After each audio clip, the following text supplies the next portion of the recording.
Good evening. I'll call to order the meeting of the Salem School Committee. Sorry, Mayor. Sorry.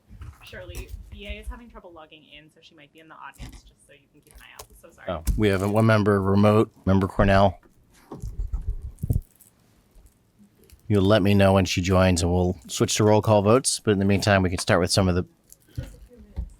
Okay. We'll power through till she gets on.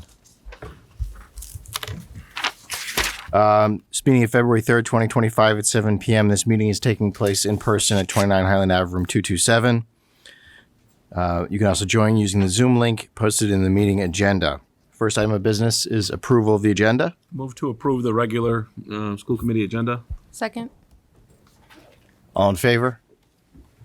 Any opposed? Seeing Member Cruz made the motion. Member Miranda seconded. That carries. Public comment. The Salem School Committee would like to hear from the public on issues that affect the school district and are within the scope of the committee's responsibilities. Spanish interpretation is available for anyone who needs it. The members of the school committee would like to remind the public that Salem Public School students regularly attend school committee meetings. We encourage all meeting participants to model respectful and productive public discourse for our young learners. Do you have any public comment in the room? Any public comment on Zoom?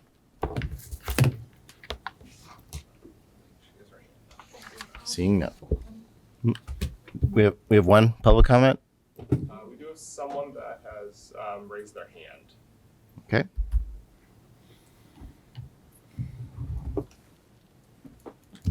Hi, good evening. My name is Annie Cruz. I am a Salem Public Schools staff member, but I am also a proudly parent of two Salem Public Schools students, one attending Horace Mann for the 4th grade and the other one attending Salem High School as a junior this year. I just want to come here more as a parent, obviously, than a staff, but I just want to share my my thoughts about two things. One, the school calendar, and the other one briefly about the school hours for next year, as we know that they will be changing. Regarding the calendar, what I would like to kind of ask the committee is to look into the week of December. I believe the draft says that is right now to be classes on December 23rd and an early release day on December 24th. I would like the consideration to see if we can take in mind that our families most of the time travel to go to see their families that they don't get to do so throughout the year. And typically they go out around December 20th. So I think if we could have just 2 days, those 2 days off and add it to the end of the year, I don't think we'll be hurt. Because I would love our attendance percentage to stay as they are right now, because we have been working really hard with our families to commit to send their students to school. And the other thing regarding the time, this is more as a staff member, as some of you might know, I belong to the Bentley Academy Innovation School. We are the elementary school with the early starting time, which is 7:30 in the morning, which I also understand that is part of our innovation program. However, if we would like to retain teachers and paraprofessionals, I would like also that to be taken in consideration for next year. Most of our staff is either new parents or younger staff that do not live in the proximities of the city of Salem. So if we can make that starting time at least 10, 15 minutes in the morning and then cut the other times at the end of the afternoon, that will give some of the staff members a little more proactive time to be able to drop off their kiddos at some of the daycares that are not open at 7:15 in the morning for them to be able to teach. I know it's not, you're probably thinking, well, if they take the job at Bentley, they know they have to be there at 7:15. But at the same time, if we want to do more retention with the bilingual staff that we have, which is really hard to find in our times, I think we also need to take that in consideration. And lastly, so I can let you go, when it comes to the new Salem High School building, I know, if I'm understanding the conversation, is more whether we built a brand new building, sorry that I'm repeating my words, for the 4, 9 to 12, or if we decide to build bigger, I'm assuming, to add the 7th and the 8th graders. And I think as a parent of a current student there, and hopefully of a future Salem High Schooler, I would love to just see a brand new Salem High School building that stays 9 to 12. So our kids can continue to experience what is to go through middle school with their friends in a separate building and not having to worry so much about the cost of building a bigger building and finding out where those monies are going to come. Thank you very much for your time. Thank you. Any other comment on Zoom? None? Great. Do we have member Cornell yet? I emailed her. Okay. All right. Please just let me know when she's on so we can switch to roll call votes. Our next item on the agenda is approval of the consent agenda, the minutes of the school committee meeting of January 21st, and the warrants of January 23rd and January 30th. Move to approve. Oh, second. Motion made by member Manning, seconded by member Cruz. All in favor? All opposed? Matter carries. Student representative report. Hello. So today we had a meeting with Dr. Zreich, and the report that I have will go over this week and last week as well. So last week on Monday, we talked about what the students would like to see for the grade configuration.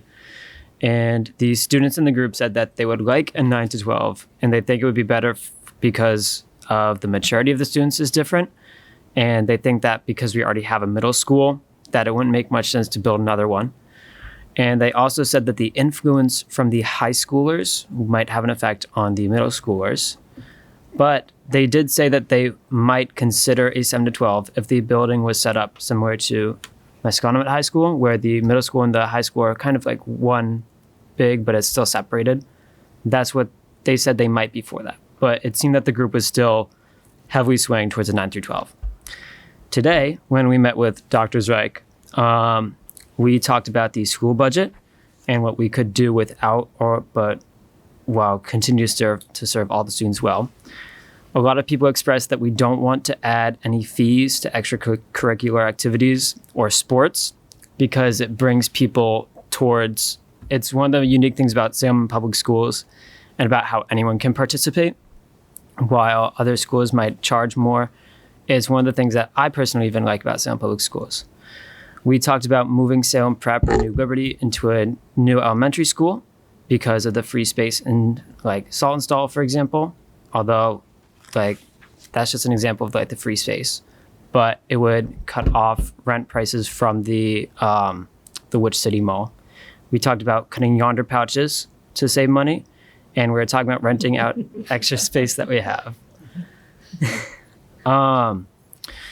We also talked about reducing the school schedule for less periods. And so that sparked a conversation that I would like to actually bring to the question if extracurricular activities would count as credits. Because I know that some schools have a program where you can have sports, and if you take the sports, then it would count for like a PE credit. But what I thought of this is that this ties into our group having a focus for the year. And we talked a lot about having a focus. But one that I wanted to bring to the table was a program for multi-language learners where we would have a buddy system set up. It's like how the Salem High School has a mentorship program. And we would have people who speak multiple languages like English and Spanish. And they would be paired with a student who might only speak Spanish. And we would go with them just through one class. And they might get like a Spanish credit for that. And it would be like semester length or a whole year. But that was one of the topics I wanted to bring up. And so the group was mainly identifying the focus for enhanced support for multilingual students and special education students, equitable access to programs, classes, and opportunities, driver's education, and increased student independence. And that's mostly it. Dr. Zreich? Yeah, I wish everybody could have seen this meeting. This group, they are as sharp as can be. The best ideas I've heard for reducing the, cutting the budget or, budget reductions, and just really thoughtful about how to it says a lot about the group of students that they want to think about how they better support special education students and multilingual learners and accessing all the opportunities that Salem High offers.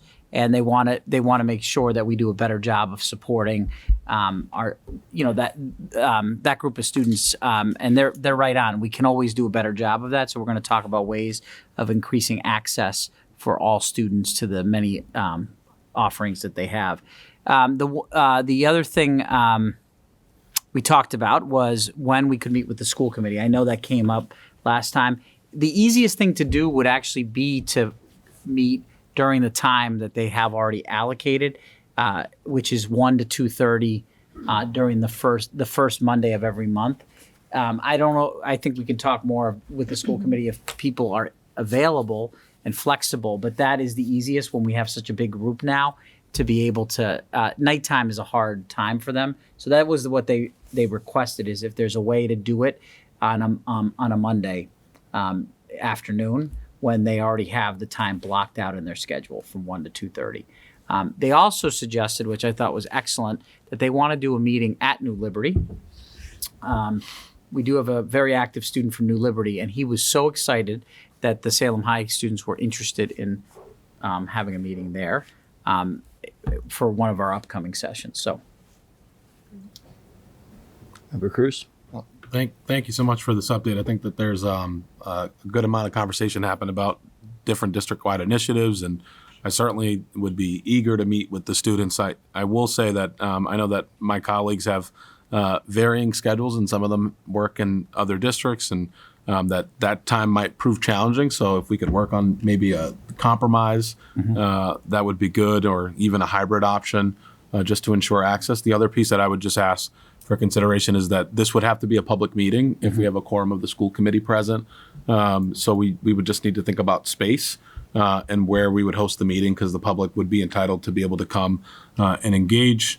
So that's something that I would just put back to the group to just consider. And I love that you all want to meet at New Liberty. I think we'd previously done the Student Advisory Council meeting there, and it was fantastic to be able to bring all three of the high schools together in one space.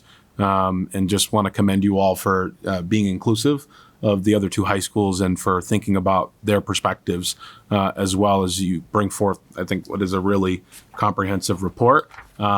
It's great that you're here today because we're talking about the program of study. So I think you're going to be able to get your questions answered on what can and can't qualify for credits and maybe why or why not. So I think be on the lookout for that later in the agenda as we get the program of studies. And I'd pose that exact question to the folks that we let implement the work while we approve the program of studies. I do think you'll have the high school principal and director here as well, so you can have conversation with them. And you're always more than welcome to invite your peers to submit further questions to us as well. And we can try to get you some process questions answered via writing as well. Member Manning? I just want to thank Mark, because at the last meeting I did ask him if he could bring back more information on why the students were saying 9th and 12th. So I appreciate that you followed through. And then I'm just curious because you speak, Dr. Strike, you're speaking about that it's a larger group. So how many students are we Mark, talking basically? I'd say a good estimate would be around 18, 20. Oh, impressive. Thank you. Any further questions or comments from the committee? No? Great. Thank you, Mark. Superintendent's report.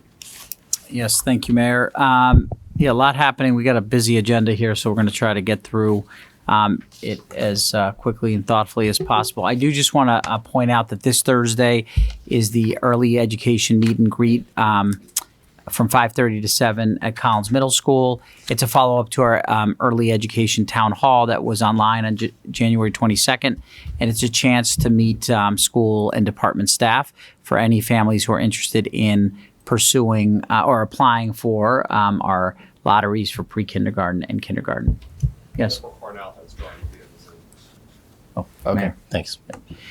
So that is on Thursday, weather permitting. We'll see what the weather is like on Thursday. Snow But- date's the 13th. Oh, there is a snow date on the 13th. Okay, gotcha. So that is on this week. We're going to start with the program of study just because we have some people in the audience here who are here for that item, and we want to they don't necessarily need to stay for the whole meeting. And I believe, so we have Mr. Burns, Ms. Sousa from the high school, and I believe Principal Kama is on Zoom in the audience, and Principal O'Neill from Salem Prep as well. I'm going to turn it over to Member Campbell, who's going to talk about the program of studies. So we met less than a month ago to discuss the program of studies. And everybody has a one-pager that the high school team has made for you all. Given the minimal amount of changes, it came out of subcommittee with unanimous support and recommending not a full presentation because, again, there are very, very minor changes happening. So you can see in the one-pager that they've made, there are a handful of courses, I think 6 or 7, being dropped because of lack of interest, a few very minor course description changes to make them better aligned, some updates just to better match requirements. The bulk of the changes that are happening at the high school related to program of study have to do with the competency determination. We decided to split those 2 issues so that guidance counselors can start the more urgent work of getting kids registered for courses for next year, so that we can have a more substantive conversation around competency determinations now that MCAS cannot be used as part of the competency determination. So they'll be back with probably a much more lengthy conversation and discussion around plans for that. So this is, like I said, purely the program of studies. The bulk of our conversation was kind of detailing out these pretty small changes, and then kind of an overview of the competency determination. So they are here if you have any questions, but like I said, out of the curriculum subcommittee, it was unanimously approved, and we felt like we have a lot of things on the agenda, and so a one-pager with a quick overview would be the best course of action. So I don't know if we want to, like I said, they're here for questions, and I know, Dr. Drake, do you want us to also possibly discuss and vote while they're still here, or because it's scheduled under new business for a vote? Yeah, that's, Mayor, depends on if you want to do the vote now while they're here in case people have questions. I think we can take questions now and just do the vote when we get to that item on the agenda. But we won't have more questions for the team under new items. So if committee members have questions, now would be the time. Member Manning? I have one. I did glance through parts of the catalog in the packet over the weekend, and I remember reading that there were changes that were updating or improving the seal of biliteracy, and I think it said then something about access to advanced placement. But when I see here, it says seal of biliteracy, updated the seal of biliteracy award. So I'm wondering, was this A typo? a typo that, do you remember anything about the advanced placement? Because my question was going to be in what areas, but I may be not remembering it right. I defer to that. I don't recall, but I don't recall any adjustments to advanced placement, like in terms of how students are placed or access to it, but There's no change to advanced placement. All students have universal access to any advanced placement or advanced coursework at Salem High. Their teachers do give recommendations on courses. However, we also defer to students and families for final say in what courses they would like to take. And we're always looking at avenues for advanced coursework that match the students' interests in post-secondary plans. Okay, I'll see if I can. The seal of biliteracy was that language was just to give clarification between the distinctions. The way it was written previously was an overarching seal of biliteracy that was very generic, laid out by the state, and for clarity for families and community members to understand the multiple distinctions in the seal of biliteracy, the language was cleaned up. Oh, okay. All right, thank you. Thank you. Member Cruz? I'm gonna turn to our student representative who posed a question to the school committee, but we have, I think, a question about whether or not we can give credits for extracurriculars and other pieces. So I think you have the 2 implementers here, so I'd pose that question to them. So I would recommend to the student body just to share their notes, set up a meeting with myself as far as the mentorship piece, and we would go in front of. I would talk about it with the whole team. Have you give a presentation to our team, and then we could look at what we can do. Now, with that being said, that would be something that would always have to come in front of the school committee, and they have final say. Just like tonight, we're presenting our course catalog. They're the ones that approve all of the items in our course catalog or any changes from year to year. But that is definitely something that we can talk about. And I'd just like to better understand like what that mentorship looks like. I know the PE one. Yep. That's something that would have to be a discussion. It's been discussed in past year because I've talked to the PE teachers around that, and that has been. It's different in all schools. Some schools do. You are correct. They give if you're a varsity athlete, they will essentially waive the PE requirements. At Salem High for years, I don't know how in detail or if that discussion ever happened here. And if it did, it would have been like a decade or plus ago. But that is something that we could definitely talk about with the team and our instructional leadership team, because they're the ones that put all of the credits into our book. And you could give a mini presentation as to why the student advisory group think that this should be a thing, and the teachers or the ILT could give you some feedback, and then we could kind of hash it out on where we land. All right. I'll present it on next Monday then, and I'll email them and I'll see what we can do. Yeah, and our ILT meets every Friday, so it's Friday first period. Like when you're ready, we could set up a time and we could have that discussion. All right. Thank you. You're welcome. Yes.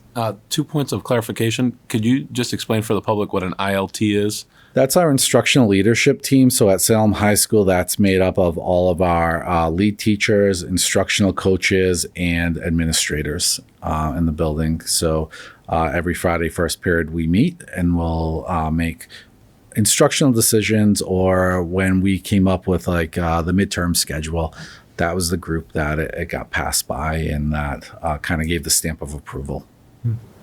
And I know we're at my second point of clarification is on the timeline. So I know with Mark and the Student Advisory Council, it took them some time to kind of get off the ground. I think they'll be more prepared next year to engage earlier in the process. But like, at what point in the process do you all kind of launch the program of studies development, and where are the opportunities for student voice in that? So I would say if this is something you want to do, having it go now by the spring, because we do launch our program of studies in November. We get all of the teachers together. We talk about the clarifications, the pathways, based on student interest from last year, and what students need to fulfill their requirements going forward, where most of our students are at. So that usually happens in November and December. And then by January, we're presenting to a smaller group of this body in the subcommittee. And then tonight, because the program of studies was approved through the subcommittee, now we're presenting first week of February. And that way you can all pick your classes, hopefully by the end of this month. Thank you. Any other questions on program of study from members of the committee? All right. Well, thank you to the high school folks. But while I have the high school folks here, this would be an appropriate time to jump to the competency determination, which is last in your packet, which is a new policy which we're required to write after the MCAS vote was passed. Question 2 was passed, which means, as you know, we can no longer use the MCAS as the state competency determination, which was a law that there had to be some determination of competency linked to 10th grade standards. And so now that's a local decision, and the local authority now falls with the school committee and the school district to issue competency determinations. So in order to graduate from Salem Public Schools, you have to meet the competency determination, which used to be the MCAS and now is our local is our local's guidance for meeting 10th grade standards, and you have to meet our graduation requirements, both. And that each of the schools in their program of studies do lay out their graduation requirements, as you know, and you're voting on that tonight and have voted on that. But you're also going to vote for the first time since the MCAS was instituted on the competency determination. And again, that policy is in the last 2 pages of your packet. We did run it through the policy subcommittee, but I just wanted to run it by you all here. That details what a student would have to do in order to meet that competency determination. And we do break it out by high school because it's slightly different, the courses that we offer at the 3 different campuses. And what I will point out is if the school committee approves this and we move forward, we will have to advertise this publicly because former graduates can also come back and earn their diploma based on this policy if they did not receive a diploma in the past because they did not pass the MCAS. If they can demonstrate that they passed courses in when they were in school, and we would review their transcripts, the high school guidance team would do that. Then they can earn a diploma. We have already a couple of cases of that, and so we will need to market that or publicize that, I should say, and we might need the City of Salem's support for any graduates. I think since 2003. Okay, 2003, which is when the MCAS began as a graduation requirement. So I just want to make sure, I know you're going to vote on it later, but I wanted to turn your attention. And while the high school folks are here, I didn't know if people had any questions for them related to the competency determination. Any questions from committee members? Yeah, One question that came up in policy just really was just how far back do you actually keep full transcripts versus a single? 99 years. You do? Yes. 99 years. Wow. Yes. That's you need to, so you have to keep them clearly, that's how long you have to keep the record for legally. So we keep all school records, transcripts, and diploma certificates of attainment must be kept for 99 years on record. So every student's full transcript, graduate, we have both in electronic and paper form at high school. Really? Yes. No, that's the reason I'm saying really. I had someone come back several years ago to the middle school and asked me, could I help him get his high school transcript because he was trying to do a job thing. And the high school at that time said they only kept them, X number of years. And this guy was beyond that. And it was clearly not 99 because he was walking and asking. The earliest I've ever been asked in my time here, as we had somebody come back in that graduated, I believe it was 1978. But yeah, we have them all. Okay. Well, good. Thanks. Member Cornell, is your comment? Yeah, thank you. I was just going to make a comment that if the committee approves this tonight, it might be a good idea to have some sort of notice in the Salem News just to kind of widen our scope a little bit and let community members know that they can petition for their degrees. Thanks. Don't we need to do 3 readings? Yeah. Maybe after the last reading. Yep. Member Campbell. I just had one question around the 2 years of English and I guess maybe more a question to fellow committee members, because I think this is something that many districts are struggling with, where the law requires 10th grade, but the standards are 9 to 10 and 11 to 12. So passing grades on 11 to 12 and whether that does in fact meet the 10th grade criteria. And I know biology is in kind of a similar boat because it's not standards or not grade based, it's subject based. And so it just makes it really complicated. So I'm wondering if you can talk through sort of the decision making process and what we've done there. Yeah, so we reached out to the Department of Ed to clarify that it could be two units essentially of English, because that was a question that we had to, and that's why we went with the 2 years of English, so that some of the kids that were transferring in that needed it, that might transfer in as 11th graders and 12th graders, could stay on track and not have to back up and take a 9th and a 10th grade class, even though their transcript had said like they had taken different levels of English that we might not be able to verify they align to our standards. So we'd be able to use the 11th and 12th grade. In addition to that, if a student didn't earn proficient on their MCAS, they would go on an education proficiency plan through the state, and those would be aligned to the 11 and 12. So it goes along with what the current placement was for that. Yeah, that makes sense. I just wasn't sure how strictly Desi was going to be interpreting the 10th grade portion of it. So I'm glad it's a bit more expansive than how it sounds. Was the same true for biology, or did we just assume since many times biology is offered in 9th grade, for example, which is not then 10th grade, is the same true then for the department and how they're interpreting that for science? Yeah, it's just you have to match up to the tested science standards. So biology is our tested science. Thank you. Thank you. Oh, go ahead. I was going to ask: is this language similar to what other districts are putting into place now, or the same standards for competency? Or Yes, it's very, very similar to what most are out. And Dr. Zweig did his homework and looked through multiple districts and talked to the Department of Ed to make sure that we're aligned to what most people were doing. Yeah, I think the urgency is like we have a group of students who are graduating this year, and so we want to get this out.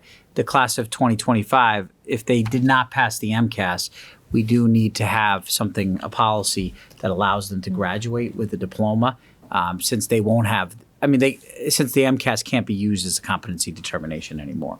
I will point out that we had a good conversation in the policy subcommittee, and Beth Ann can, or a member, Cornell, can talk about this too, just about questions about whether at some point we want to shift some of our graduation requirements in the future. I think there is an opportunity to have a robust conversation about what we would consider, what we want for graduation requirements. Which is different than competency determination. Competency determination is just driven by the standards. But we, as a committee, you can all decide that you want to have different criteria for graduation requirements, which comes every year as part of the program of studies, right? So if you want to pursue portfolios or you want to pursue different requirements, we right now are aligned to Mass Core for the most part. But that's a conversation that we all can have. I think the urgency now is just to get something on the books for the class of 2025. by way of a follow-up question to that, then so of the class of 2025, how many did not receive a qualifying score on the MCAS? Or percentage-wise, like what's the student population we're talking about? I can give you the exact number. I don't have it off the top of my head. I'd just be curious. Tonight. Yeah, I can email Dr. Zreikin. But usually we have like a couple dozen kids who are still working on retests. Mm-hmm. Maybe not all from the class of 2025. So I can tell you the biology retest right now was a dozen kids. Okay. And I know that because it's happening now. And that list just went out in an email to all the teachers. So that's usually generally where we're around. We're somewhere around 20-ish students. And a lot of the kids, there's a good amount of those kids that are typically transfers. And I remember last year going through that with Dr. Zreik as we were looking at the numbers. And he's like, we're testing a lot of kids this year. And when we actually went through the numbers, the vast majority of the kids that we were retesting were transfers from out of district. Makes sense. Member Cruz? I just wanted to note for the full committee, we talked about this extensively at subcommittee, and thank you, Dr. Zreik, for raising up the conversation around graduation requirements. The state is putting together a commission to determine a competency determination. Governor Healy, in her State of the Commonwealth, did talk extensively about needing a high bar uniform standard across the state. The one piece that I would just say that we talked at length about at subcommittee when it came to graduation requirements and this competency determination is also we have an opportunity to not only, I think, raise the bar for students and ensure that our kids can compete anywhere in college and career, but also to think about some of the inequities that have existed with respect to our students with disabilities and those that we don't confer diplomas to based on the fact that they don't reach the standard when it comes to MCAS, and instead, but they get is those, I believe, certificates of completion or attainment. So I guess my challenge and my stake in the ground to this committee, to the members of the various high school teams, is to, I think thoughtfully about the equity and graduation requirements and how we can think about different strands with respect to diplomas, because I do think that word carries a level of dignity for students, and we know that it's different for students that have a certificate of attainment. And I've encountered so many incredible young people that live in our Commonwealth who it really hurts their souls when they say, I don't have a high school diploma. So I would just say that as we continue to do this work, I likely won't be on the committee, but I nonetheless will be watching and hope that when we do come up with our future policy, that we also take into account the need to have, I think, an urgent conversation about how we serve all students with this particular policy. Thank you very much. Thank you. Okay, thank you. So moving on to the second item here is the calendars draft. Thank you for the feedback from the last meeting. Hopefully tonight we can vote on, or the committee will vote to accept the calendar so families have and staff have that information. I think Ms. Cruz will be happy to note that we did make the adjustment and added the 22nd and 23rd as no school days. So we'll have 2 full weeks for winter break. I think we got a lot of feedback about attendance and, just so people see that we do accept feedback and we make adjustments based on that. I thought that was very thoughtful input on the part of many people. So we did that on the master calendar. The other thing we did is we did move those in March. We did move the dates for the to the 16th and 17th from the middle of the week so that we wouldn't have people like taking the Friday off. We're going to try the student-led conferences on the 16th and 17th. So that's why that got moved.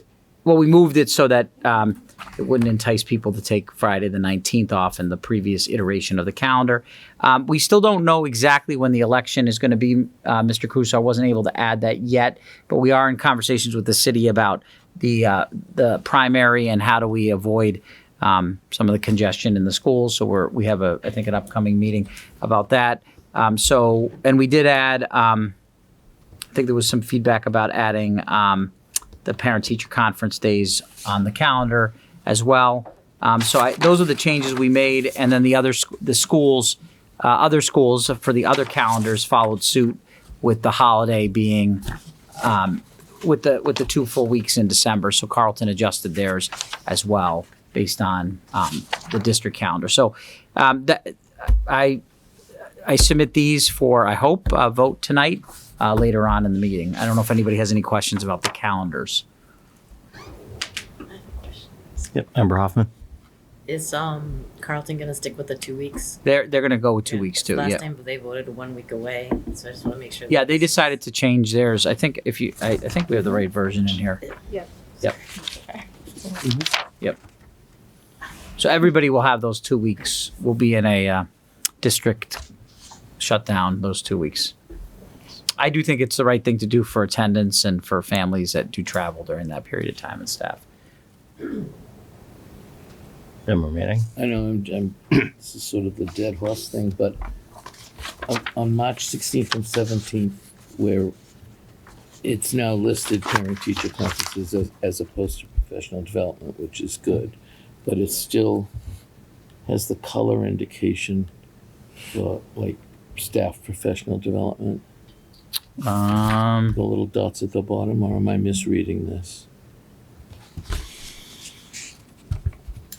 Well, we don't have a color for conferences, I don't believe. Right, Shirley? Well, what about a nice, green? It's already a rainbow. I mean, Green's there already are taken. lots. So many There are colors. millions of colors in the world. Maybe pink. Huh? Pink is popular Pink was tonight. popular tonight.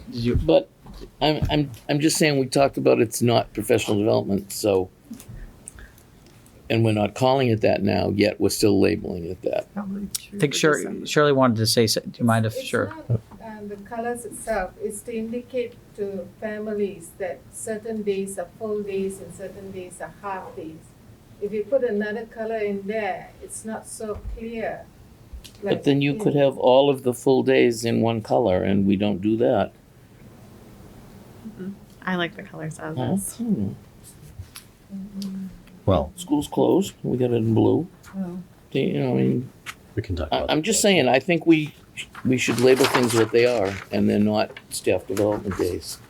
These are days that staff work. Right, but they're parent-teacher, we're calling them what they really are here. And yet we're calling them staff professional development. And someday, if somebody looks at this calendar and says, well, you had, how many staff development days did you have that year? You know, No. it's inaccurate. You know I don't like inaccurate. like continuous progress. And I'm not really fond of pink either, but I would take Can I it. recommend that you maybe have a color conversation with Shirley and you guys can sort it out? Absolutely. Okay. I'll I'd take, love to. I know you'd video love to that negotiate conversation. that one, yeah. Okay, you're on, Shirley. Move to refer to the subcommittee on colors. The color subcommittee of Shirley and Mary. Got it. any other comments or questions regarding the calendar? Or the colors. I won't entertain that. Okay. Great. All right, thank you. Next, I have the enrollment targets. There are a lot of topics on this agenda, but the enrollment targets for student assignment for this year. I do have a motion if the committee wants to vote, but there can also be, you also may give me feedback to say you want me to bring it back to the next meeting, which is perfectly fine, because we still haven't applied the lottery yet. It's really similar to last year, except that let me just point out a couple of things on the targets for this year. Overall, our low income percentage dropped a little bit from one year to the next. The only two schools that fall outside of the 5% or roughly 5%. I mean, I rounded a little generously. We were a little off by point something and for some schools. But Saltonstall is above the district low income number. So I set the targets for 55% non-low income and 45% low income because they're now 66%, which is 6 percentage points higher than the district as a whole. Carleton continues to have a higher percentage of non-low income students. So I once again set the target at 65% low income and 35% non-low income.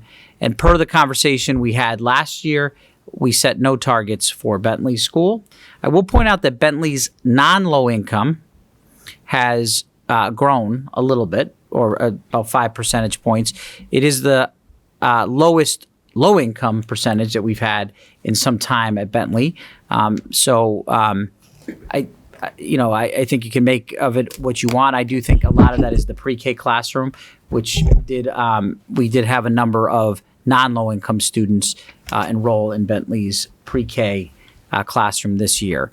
And so I'm going to stop there. I think you've all seen this memo before.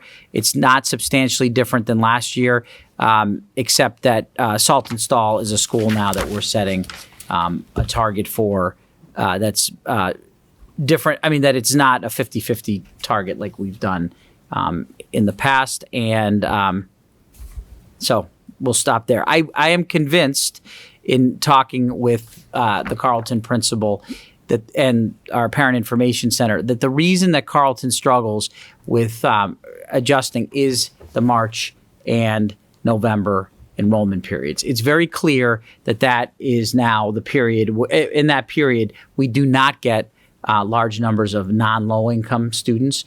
We don't get low income students applying during that period. And we still have work to do in those windows, but that is in fact what I think skews Carleton because we typically get just a handful of low income families because many of them are the low income families are taking advantage of some of the pre-K or the pre-K and kindergarten options that are full year, full day around the city, often that offer transportation as well. The last thing I'll point out is that I do want us to give some thoughts to the fact that our low-income population in pre-K is a lot lower than the rest of the district. And I think a lot of it does have to do with the fact that our pre-K programs are school day programs and are not full year, do not provide transportation. While I do think it brings families into the system who have a good experience and stay, it is not reflective of the overall population in the Salem Public Schools. And that is something that we need to think about and reflect on. I will say our partners, and we have the CPPI grant, which is a grant we receive from the state. Many of our partners do, though, have a higher percentage of low-income students because of the fact that they offer a more robust programming than we do. That includes school vacations, includes the summer, and also includes extended day for families. I don't know if you want to add anything to that, Kate, but we do offer extended day, so we've done a really good job with that at all of our sites. So I give us, kudos for that, and I think our programming is outstanding for families in the after school space for pre-K. I do think, the issues around offering transportation and full year can be a game changer for families. It doesn't make an option. And our programming is free, but there are benefits to families who do access vouchers to access those seats through the partners. So we're really trying to up our game with, in partnership with Ellen and her team and City Connects coordinators, really creating an ecosystem where we're matching families and assisting families to access these quality seats, because I would say that the seats in our partner programs, we're working very collaboratively around shared curriculum. We had joint professional development last week with partners. So I think we're doing a lot of good work together around that aspect. So I think if I understood the superintendent correctly earlier, it's a 60-40 split for non-low income versus low income in the ECC program. But when you say that our partners are closer, what's the percentage? Is it, are we seeing like they're 50-50? Or in terms of low income, non-low income, are they 55%? I don't know that off the top of my head. Okay. With the lotteries for the pre-K seats, I think it was 65-35 that we were striving for. That's right. Yeah. If at all possible, and if our partners were willing to share it, I think it would be great to just have that comparative data, because I imagine anecdotally we can have those conversations with the directors of those programs, but I think knowing the data would help us really understand as we move forward and try to expand our offerings, and maybe learn from them about some of the strategies that they use with respect to family recruitment, and where we can actually align efforts to ensure that low-income families know that the district is also a good option. I know we're working with our partners and it's a hybrid model, but I still think that would be helpful. Member Cornell? Thanks. I just want to flag something that I noted about this last year, which is that I do think that policies should have, the policy subcommittee should put the assignment policy on the agenda to have a conversation about this one particular point, which is, quoted it's in the packet, but it says, we know that students thrive when they attend schools that are reflective of our entire community. But what we really mean is not schools, but learning environments. And so I mentioned this last year that when we're adjusting this, the assignment policy every year to make the school reflective of our community, it can skew the individual learning environments for each class. And I'd like to take a look at that language so that we're not kind of chasing this overall number, but undermining the spirit of the policy. And then the second thing that I would just note is that the policy subcommittee suggested that we, as a body, have a conversation about whether or not it would be beneficial to adopt the Carleton kindergarten placement model district-wide. And so I just want to put that on people's radar that, we still suggested that we have a conversation about that. Thank you. Member Campbell? I have a couple of thoughts and then a response to Member Cornell's comments around Carleton, just a couple of my own wonderings. The first, it certainly doesn't impact what I would vote on for these targets. I don't think it skews these targets all that much. But I think for future years, not having pre-K in the whole school target may be beneficial, because especially if we know that our pre-K numbers are a little bit skewed. And two, it doesn't necessarily represent the continuum, as they still have to apply under the controlled choice policy to what may or may not be the same elementary school. So I think just to keep things consistent with what actually is present in the schools might be helpful. And then possibly bucketing out pre-K separately almost as if it's a separate school. So sort of having this like early childhood bucket instead, so that we can get a better look at that. The other thing that I was thinking about, and it's, I think, sort of connected to what Member Cornell was talking about with Carleton, but it was my own separate question around if we know that November and March are challenges for balanced cohorts coming into Carleton, is perhaps the answer to allocate more seats at the beginning of the year. And I know that they already don't offer the same, but like if we already know, to me, my concern with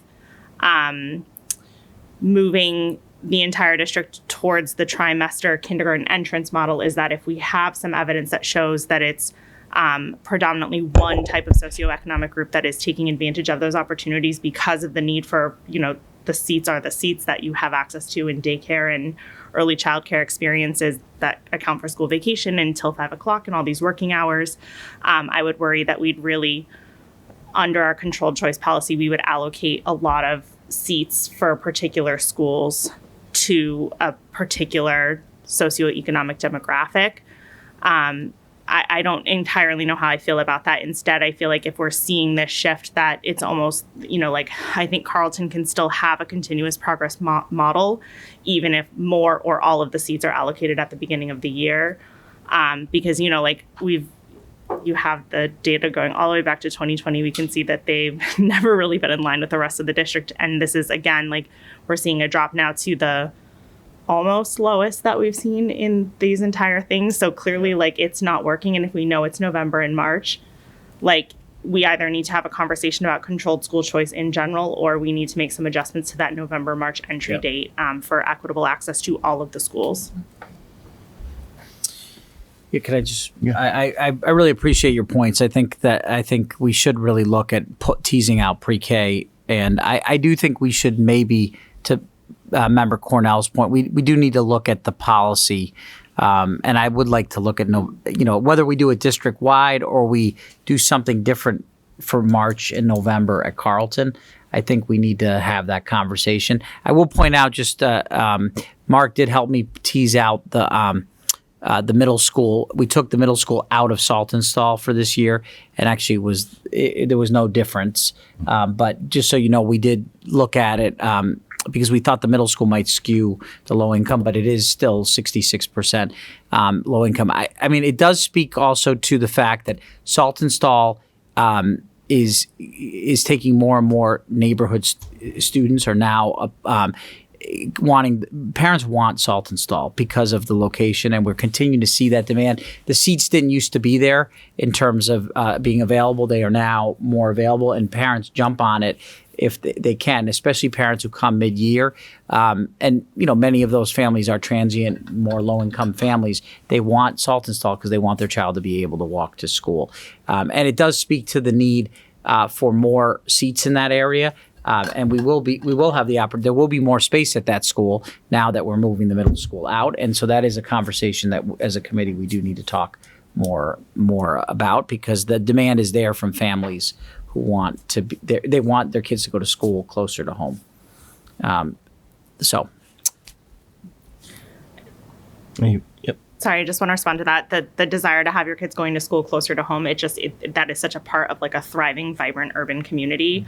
And I know that I sit here every single year for now, this is my 8th year, I think, saying it, but it is hard to look at these numbers to know that we're doing such an imperfect job of trying to meet the goal that we've set out to meet. We're creating these cohorts of kids by percentages rather than schools, like Member Cornell pointed out.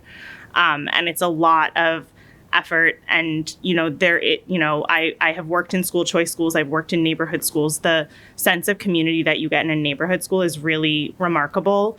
And I know that it takes a lot of work, but I just don't know that what we're doing here is working. And I would just really urge us all to really think deeply about what it is. What are we trying to accomplish here? And are we actually reaching the goals that we're trying to reach here? And what would it take for us to actually really think broadly about having this type of urban ecosystem where kids are a part of a community and a neighborhood? Because right now we don't necessarily have that, or not all kids have access to that experience. Thank you. Anything else? Please. Okay. Next topic is the Salem High School building grade configuration. There were a number of requests from last meeting that I tried to provide here in a memo to the committee, just to review what those are. There was a question about the impact of decoupling sixth grade from the middle school, and I want to thank the academics team, Dr. Talbot's team, for providing a memo to you about that. And they looked at sort of their analysis of what the pros and cons would be for a K-6 model, 5th and 6th group together, and a standalone 6th grade. So that's shared in here.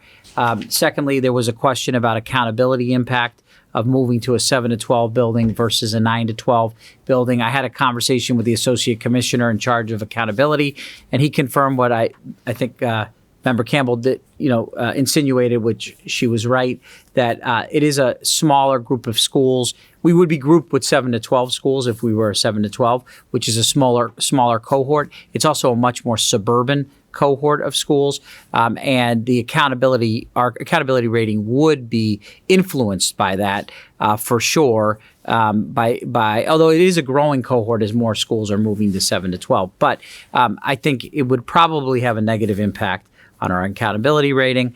So I just wanted to note that. And then Mr. Cruz had asked information about recent construction of 6-12s or 7-12s in Massachusetts. You have a list of those schools in here. And then there is a specific, Mr. Cruz also wanted to see a mock-up of what a school with that footprint would look like. And so there's a modeling here, I think, of Saugus and the Saugus 7-12, the Belmont 7-12, and the West Bridgewater, which I think is a 6-12, if I'm not mistaken. But so you could see what that look like. Our project manager, Margaret Wood, put that together for folks. So I wanted to just acknowledge that you have that in your packet as you have a decision to make here tonight with the vote on what the grade configuration will be. I don't know if anybody has any questions about that material that I provided. Questions? Okay. Yeah, he does. Member Cruz? And then thank you, Dr. Dreck, for the follow-ups I know that was a bit of homework between this meeting and the last, so just appreciate you getting this to all of us and to our project manager, Lisa Golden, as well. I guess my question would be, Dr. Dreck, after process-wise, if we wrap up this vote, would that opportunities to go on visits, is that something that would be coordinated by the project manager, by you, or by the firm? I think the project manager could organize that. I mean, she's offered to coordinate some of that with Lisa, but I think we could coordinate visits if people wanted, whether that's a 7-12 or 9-12, depending on what the committee votes on. Great. Thank you.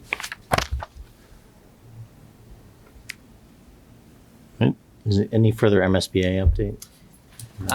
No, I don't think there is any other MSBA update. I think you have plenty to discuss here tonight when you take the vote. Right. Item 6. And item 6 is we leave the best for last. Ms. Pauley, to talk about the capital request for FY26, which I know was discussed with the budget subcommittee. So I'm going to turn it over to you. Yes, we did Assistant discuss this Superintendent. with the Buildings and Grounds Subcommittee Oh, buildings and grounds. Sorry, not budget. last I week. apologize. Um, No, not budget. Sorry. And you could go to the next slide. Thank you. You may recall last year in January, my colleague Zissa Salopakis, who's the Director of Facilities, and I brought you our capital request for FY25, as tonight I am doing for FY26. So this first slide is the timeline that the city puts together for us. Our capital requests are due to the city, and we will begin to have conversations with the city's finance team, in fact, this week, about our preliminary conversations about what we need and what we are asking for.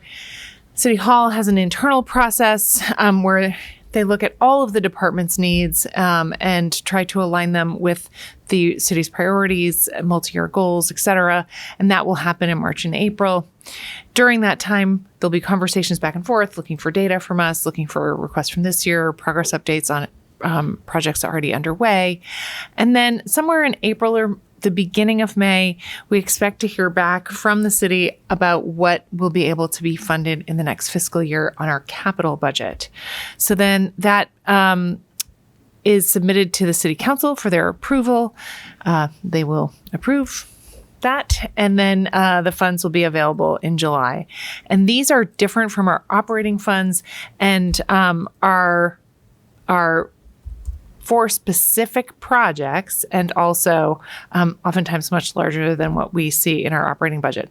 For example, previous projects include the $2 million to authorize the MSBA project, the Witchcraft Playground, this year the Bates Playground. And so it's how we invest really in our infrastructure. Next slide, please. So to put together the proposal that we brought to the Buildings and Grounds Subcommittee, we follow the city's lead in terms of we look at what their the city's goals are. We look at our own multi-year priorities and plans. In nearly every case, we have assessments or, in fact, plans for the different parts of our footprint. And so we align our asks according to the priorities laid out in those plans. We try to include new requests as well as repairs. We ask for money for emergency and annual maintenance. And we also are mindful of the Amoresco project to decarbonize and become more fuel and energy efficient. Next slide, please. So I apologize to those of you watching this on the screen. That is very small font. This is just the summary of what we'll be asking for this year.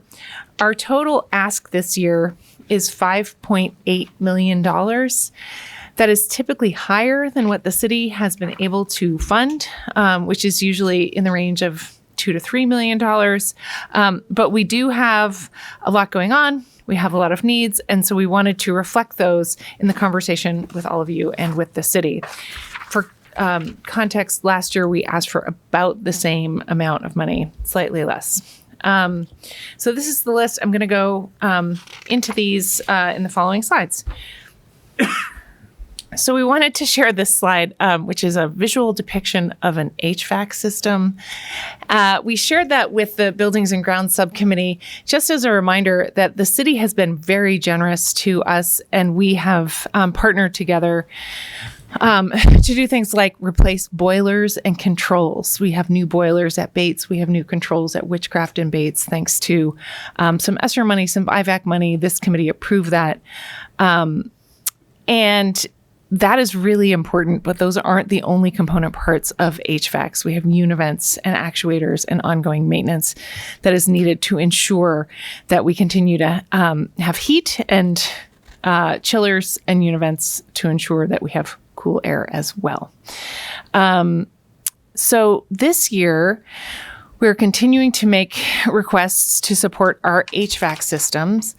We are asking for $2.7 million this year, which would support controls, RTUs, which stand for rooftop units, chillers, boilers, and parts.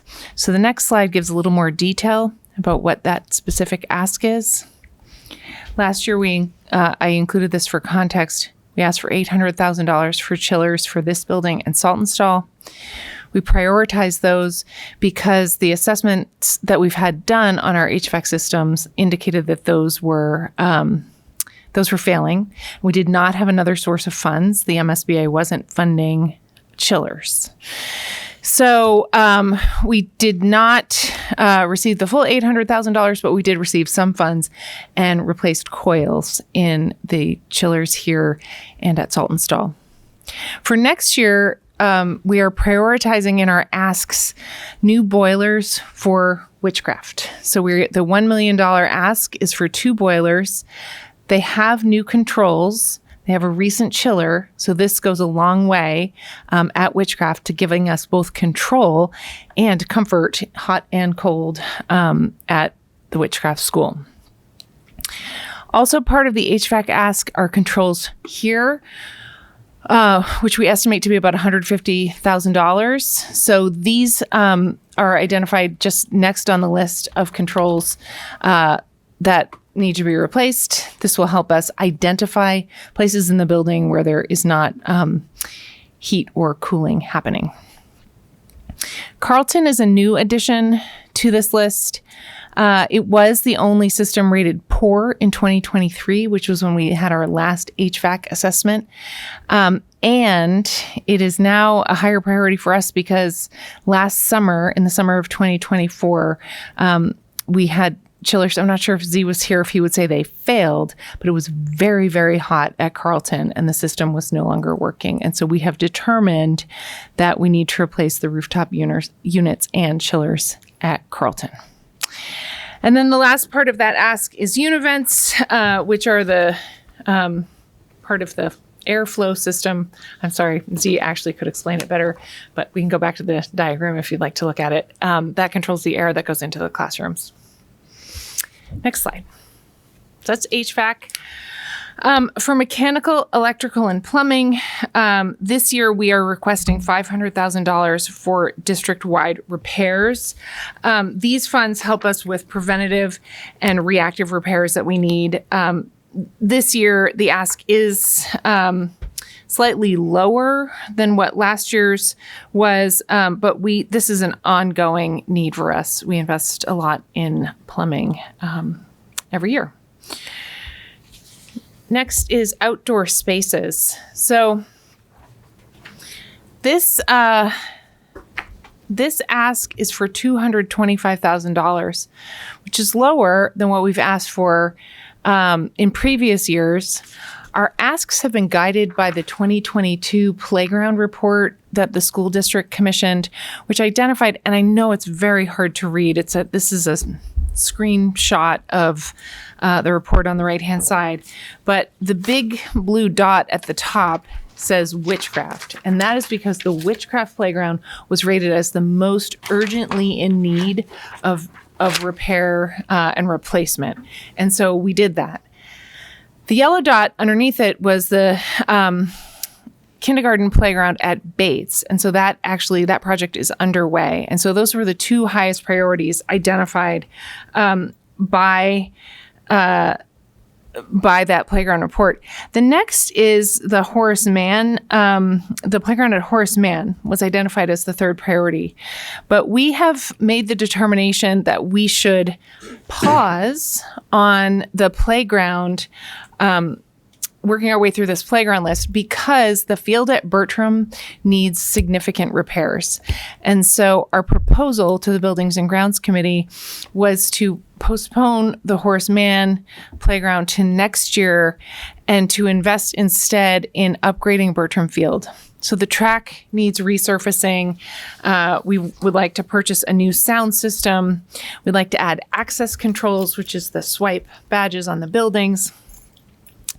And that is it for Bertram. the sound system we had has failed, and we currently rent a sound system every year that costs $12,000 a year. We also had an assessment done on the track in September, and because of that, we repaired 14 open penetrations on the track, along with 5 grates that separated the track with the field that was creating a tripping hazard. So these funds would allow us to resurface the track with 2 coats of bipor and reline the track. So that's what the ask was for, and just given the state of the track, we moved this up on the priority list for your consideration this year. And then as we had included Horace Mann last year, we said, well, we'll do Horace Mann next year. We're proposing to prioritize that in FY27. Next slide, please. So we are taking our way through that playground report. This would delay us a year because we're proposing to delay Horace Mann. But there are other questions related to outdoor spaces, including we heard at the last meeting about the ECC playground. There is work that needs to be done at Horace Mann, and I think there's been some interest from this committee in an overall plan for our outdoor spaces, which to date has been guided by that playground report, but perhaps needs revisiting or updating. So that is outdoor spaces. Next comes security and life safety. Last year, we requested $185,000 for generators. And the quotes, the request was for generators generally. Our plan was to replace the Bates generator.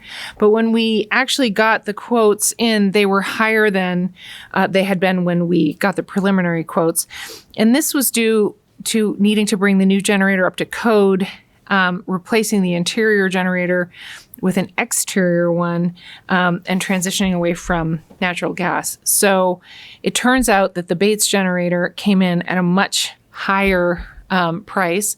So we are asking for $350,000 to replace the Bates generator, which we believe is the most urgently needed in the district. We use the funds for generators to replace the generators here and at Witchcraft because we were able to do that with the $185,000. So we are returning to our ask for the Bates generator. Next slide, please. In addition, we are including in our ask some safety recommendations, including access controls, swipe badges for all the main offices, a PA system at Bentley, and then ongoing fire and safety work. So there's things we need to do with our fire panels, our sprinklers. We need to replace some vape detectors, purchasing additional cameras, security cameras, and ongoing repairs to the elevators. On the Bentley PA system, in our capital work, we maintain Bentley, we invest in Bentley, we clean it, we make it safe, we work to make that building welcoming and safe for students and staff. And we haven't proposed a lot of large projects for that building. However, we are prioritizing the PA system because we believe this is an immediate safety need. They do not have a working PA system.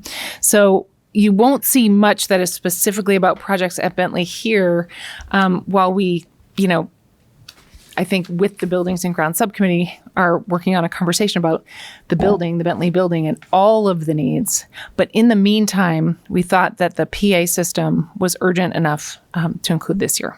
I just have a few more slides. Next slide, please.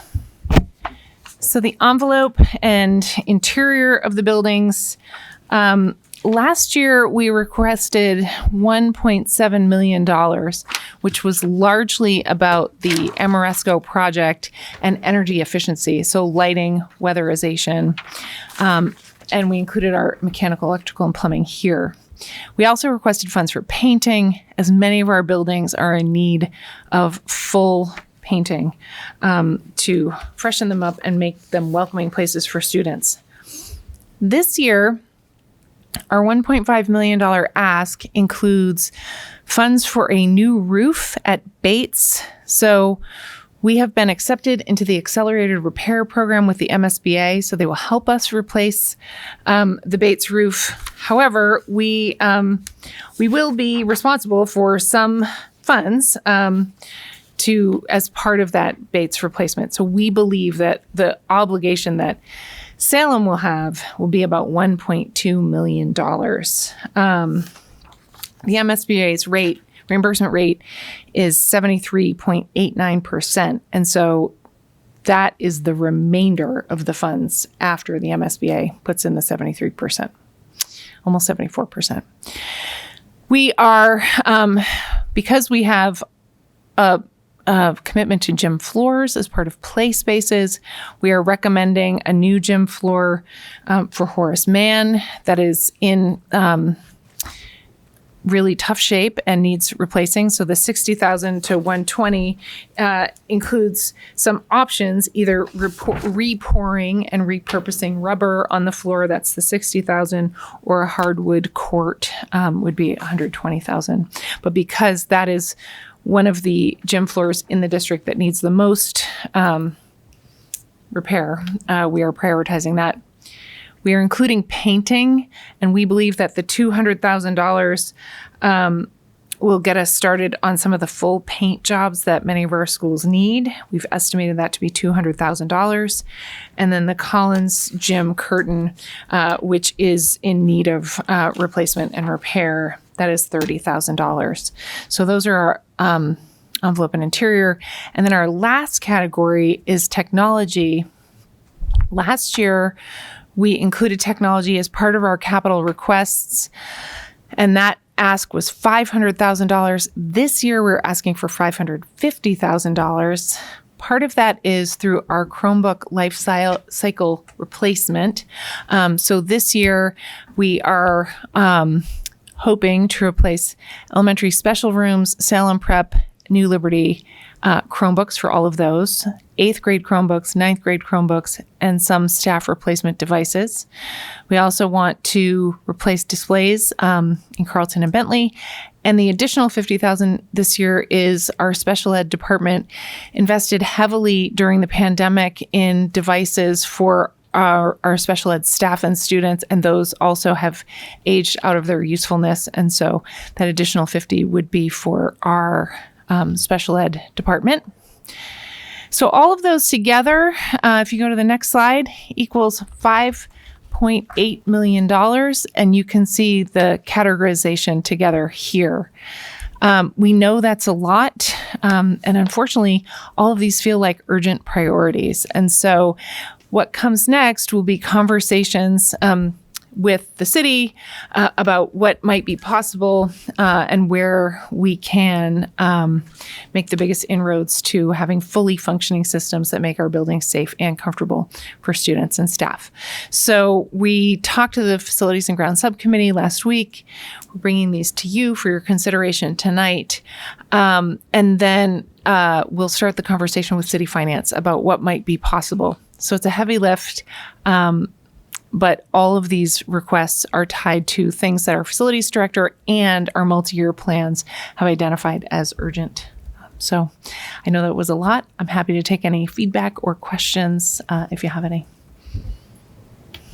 Open it up to members. Any questions? Member Cruz. Not so much a question, but I think just more stylistically, something for the presentation. I think the committee talked about prioritizing outdoor spaces, but also the indoor play spaces. So I don't know, my antenna just went up when you had mentioned that we had like a focus on that. But I think we, as part of the broader conversations around like the athletics committee, that we were thinking about the prioritization of indoor play spaces as well. And obviously some of them made the list, but I just think as we publicly communicate these and obviously engage with the public about like how we got to these priorities, I just wouldn't want folks to hear that like the outdoor play spaces are the priority, but not the indoor ones as well. Yeah, thank you. That's really helpful feedback. And the committee has talked about that. We did fold that into the interior and the envelope, but we could put those together to uplift that we were prioritizing our indoor and outdoor play spaces. Yeah, I think it would go a long way to just remind, avoiding folks that might think that we're thinking about play in one particular way versus another. Thank you. Any other questions or comments? Okay, just three quick things to end. One, tomorrow night we begin our budget forums. Tomorrow night's in person, 6 to 7:30 at Salem High School. And then on February 10th, which is next Monday, it is on Zoom from 6 to 7:30 p.m. And then we do have a staff forum for staff only to talk about the budget, which is upcoming. So we hope to see people there tomorrow and next week. I do want to call out that the Salem Public Schools was featured in the condition of education in the Commonwealth report that was distributed last week by the Rennie Center. The work of the pilot at the middle school level, which is now the 8th grade experience. And then they also called out the CPPI work, our early childhood work that Deputy Superintendent Carboni has led.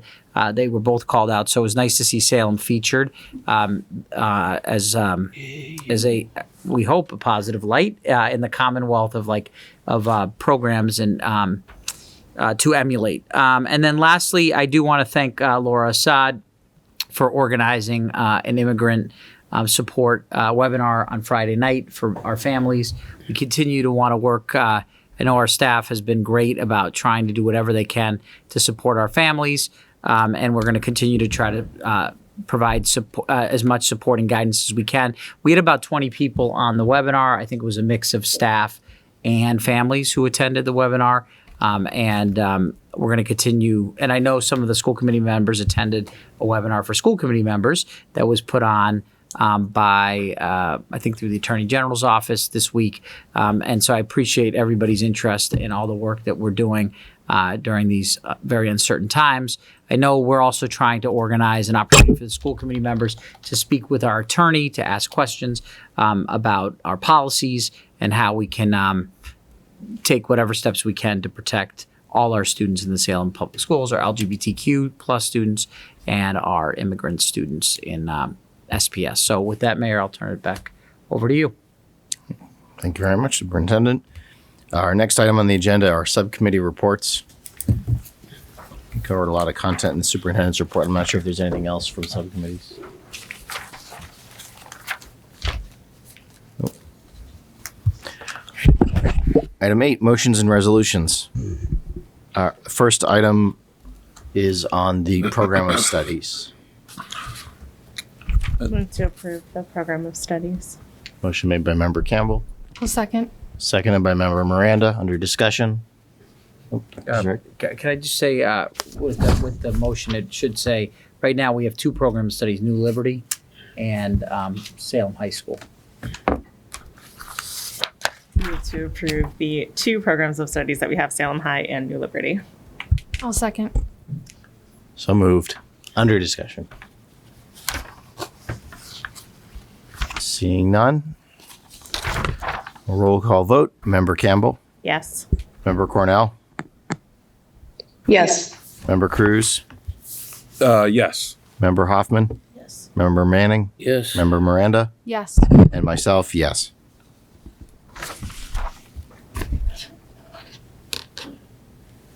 Next item are the 2025-2026 calendars Move to approve the calendars as listed in the agenda. with the colors. What? With the colors. With the colors as listed in the I packet. was going to say pending second. color approval. Pending. Pending color approval. All right. Motion made by Member Campbell, seconded by Member Miranda. With further discussion to follow on colors. That was not my motion. Under discussion. The levity's great. Seeing none. Roll call vote. Member Cornell. Yeah. Member Cruz. Yes. Member Hoffman. Yes. Member Manning. Yes. Member Miranda. Yes. Member Campbell. Yes. And myself, yes. Next motion, 2025-2026 enrollment targets for student assignment. I'll make a motion to approve the 2025-2026 enrollment targets for student assignment as presented. Seconded. Motion made by Member Miranda, seconded by Member Campbell. Under discussion?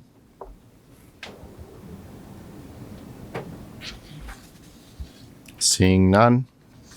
A roll call vote. Member Cruz. Yes. Member Hoffman. Yes. Member Manning. Yep. Member Miranda. Yes. Member Campbell. Yes. Member Cornell. Yes. And myself, yes. Item number 4, high school building grade configuration.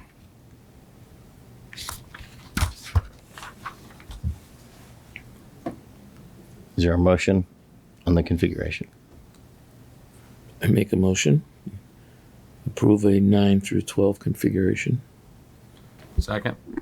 Motion made by Member Manning, seconded by Member Cruz for a grade 9 through 12 configuration. Under discussion. Well, I think, Member Cruz? Yeah. Thank you, Mayor. And I just want to first thank my colleagues and the superintendent and the administration for, I think, all the work that's gone into this. For, I think, 8 years as a committee, we submitted the same application to the MSBA. We're consistently denied. I went to Salem High School, and I vividly remember being told that half of our building was renovated and the other half would have to wait. And I would later learn as a policymaker that we would never likely get a high school building because of enrollment, and we needed to do something bold in order to make it different. And I think when the superintendent first got here, our buildings and grounds subcommittee began the process, and then the rest of the committee supported, I think, a more ambitious MSBA proposal that got us to this point. But I recognize that, through the course of the conversations about the different models, that I, as a committee member, felt like I got all the information I needed to be able to make a decision one way or the other. And while I certainly believe that there was merit to both options in a world where we know we have, I think, a configuration that is working for our students, where we have rich and robust programming. I think the current proposal to recommend a 9 through 12 is the right way to go for the district. And as we consider the fiscal picture, MSBA reimbursement, and then some of the programmatic elements, I just think it's important that we move forward with this. And I also want to thank Mark for bringing the student perspective. I've heard from some students that I have the pleasure of knowing here in the community, and it was certainly a mixed bag about how they felt about the two things. But I do appreciate the students and their thoughtful consideration about how this could or couldn't work depending on the model. So on my part, I'm planning on voting in favor of the recommendation for a 9 through 12, and just appreciate the amount of work that everyone at this dais put into considering this proposal and the debate that we had leading up to this moment. Any other discussion? All right. Seeing none, I'll just offer, I think there are a lot of elements to a grade 7 through 12 configuration that were very positive, and those still continue to be true. But over the course of the last few weeks, we've learned a lot about both the, I think, cost projections for a project of this magnitude, and wanting to be realistic and also responsible about what our community can afford, while also recognizing we do have at Collins a building that is in very good condition generally and is working well. I think there was questions around the separation of the 6th grade that, for my own mind, weren't fully addressed satisfactorily to the point where I think separating it out would be appropriate. And I also feel, as Dr. Zweig mentioned tonight, when we talk about the accountability structure for our district to be added into a cohort of schools that are not really reflective, or districts not really reflective of what Salem is like, would be to our disadvantage. All that being said, I think that there are elements that would be contained in a grade 7 through 12 school that would be helpful for us to think about the future district and what that means in terms of providing more of our middle school age children with access to the CTE programming, the extracurricular programming available at the high school level, and having that alignment between those two schools remains strong. So I do intend to support the continuation of a 9 through 12 program for Salem High School. But I hope that we can take this maybe as an opportunity to not just think about building a new high school, but also about how we shape the future of this district at all the grade levels, particularly from 6 through 12. So. Member Manning? Yeah, I promise not to talk for another half an hour on why I'm going to support the 9 through 12. But I just, and I will vote for that. And I would have voted from that every day from the beginning of the inception of the project, for lots of educational reasons. But I also understand there are lots of financial reasons, and either whatever reason, folks are predominantly voting on, or I'm hoping it's sort of a mix of both. But I do see that there's a need at the middle school level to bring back exposure to the CTE programs in an updated model, so that students leaving the middle school do have exposure and experience in those areas. And I hope that we can find the funding for that. But I definitely think that this is a good move, and it's the right move, and I'm very optimistic about the future of having the two separate buildings. There's no further discussion. Roll call vote. On the motion for a grade 9 through 12 configuration of the new Salem High School, Member Manning. Yes. Member Miranda. Yes. Member Hoffman. Yes. Member Campbell. Yes. Member Cornell. Yes. Member Cruz. Yes. And myself, yes.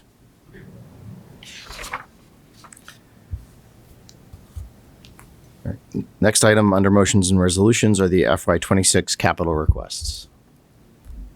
Move to approve. I'll second. Motion made by Member Campbell, seconded by Member Miranda. Under discussion. Member Manning.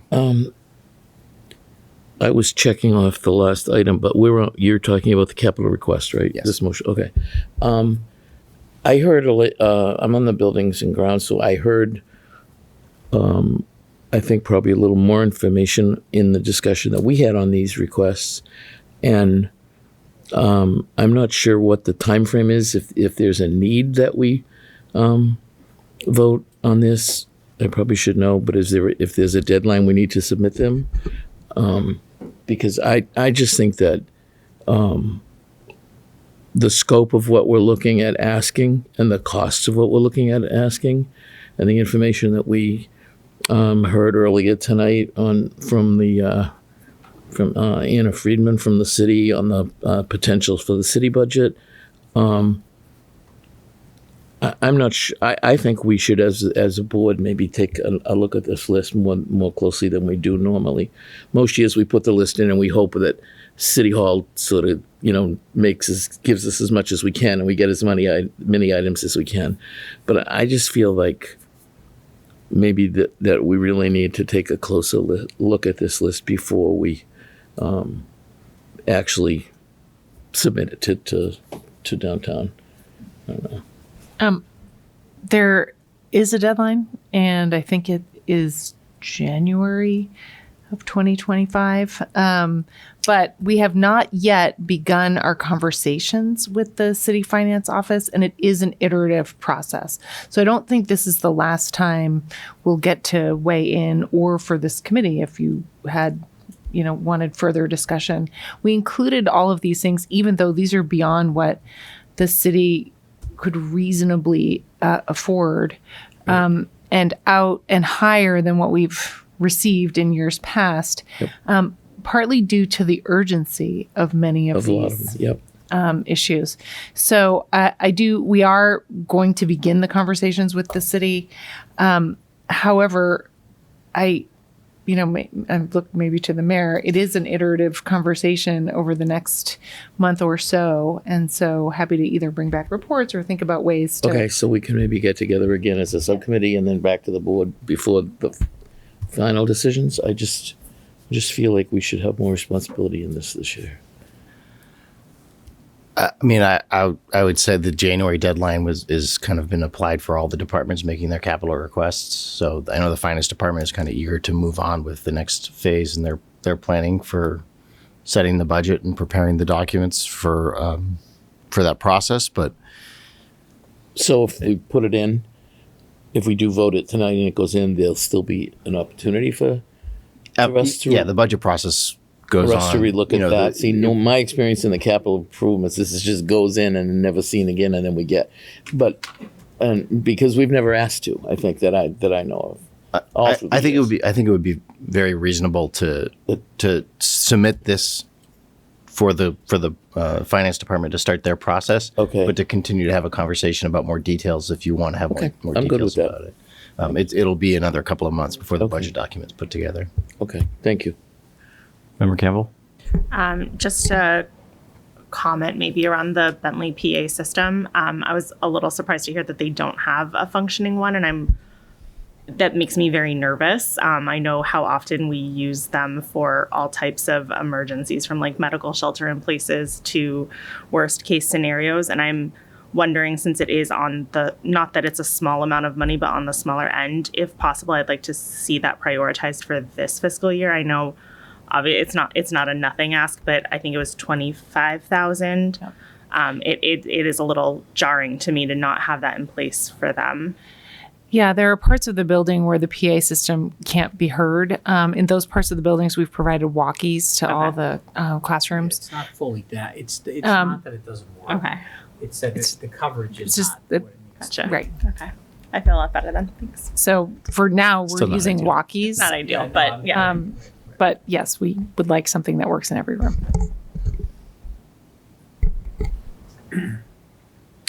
Any further discussion or questions? So we'll take a vote on it, but have a follow-up meeting, maybe at Buildings and Ground, to have more detail provided. And I think that if you want to provide additional feedback around priorities that you have as individual members, feel free to reach out and express those. Okay. Right. Roll call vote. Member Hoffman? Yes. Member Manning? Yes. Member Miranda? Yes. Member Campbell? Yes. Member Cornell? Yes. Member Cruz? Yes. And myself, yes. Taking a lot of votes tonight. Oof. All right. The next item under motions and resolutions, policy 5103, controlled choice student assignment, third reading. I'd like to make a motion to approve policy 5103, controlled choice student assignment for a third reading. Seconded. Motion made by member Cruz, seconded by member Campbell. Under discussion. Seeing none, roll call vote. Member Miranda. Yes. Member Campbell. Yes. Member Cornell. Yes. Member Cruz. Yes. Member Hoffman. Yes. Member Manning. Yes. And myself, yes. Item 7, policy 5214.01, graduation requirements and competency determination, first reading. Move to approve. Second. Motion made by member Campbell, seconded by member Cruz. Under discussion?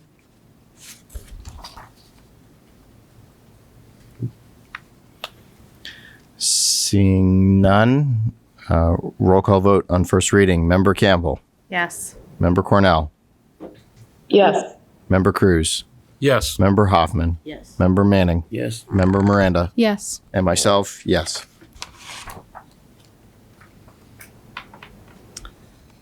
That's all the votes. Whew. Okay. One more. Well, one more, right? Announcements? Any announcements from committee members? Seeing none. Item 10.